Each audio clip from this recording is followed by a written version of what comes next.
Yes mga mi, ito ang ulam natin for today. Naisip kong gayahin siya mga sis. So ayan, gumamit lang ako ng malalaking cut ng liempo. And then sabi nila, lagyan lang natin ng sibuyas, ng ganyan, tapos bawang. And then lagay natin ng isang buong sibuyas mga sis. And of course, yung kanilang secret ingredient, ang ating coffee. And then iboboil lang natin yan for 40 minutes. So, lalagyan ko na ng tubig mga sis, ganyan. So, kung sana hindi mapait.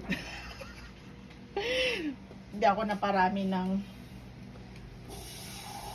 kaping ilagay. Kung makalimutan sis, naglalagay pala yung iba ng ganito.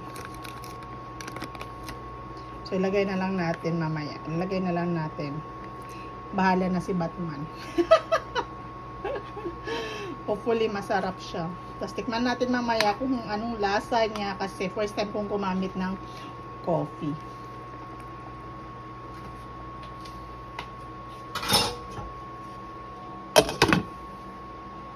Ayan, tignan natin. Ang bango mga sis, in fairness. Tapos ipa-fry natin yung mga gilid-gilid mamaya para at least crispy siya. In fairness, ang bango.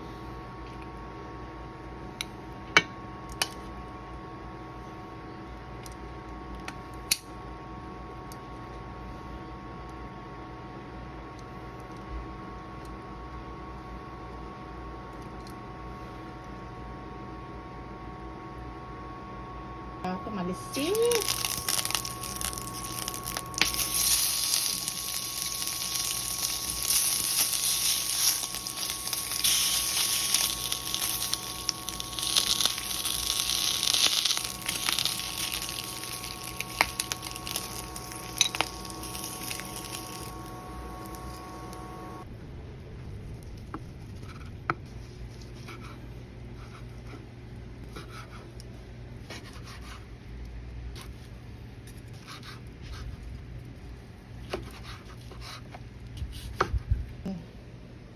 So, ayan na nga ang ating finished product, ang ating busam. Ayan. So, tinikman ko naman siya kanina mga sis, masarap naman siya. So, hopefully magustuhan nila.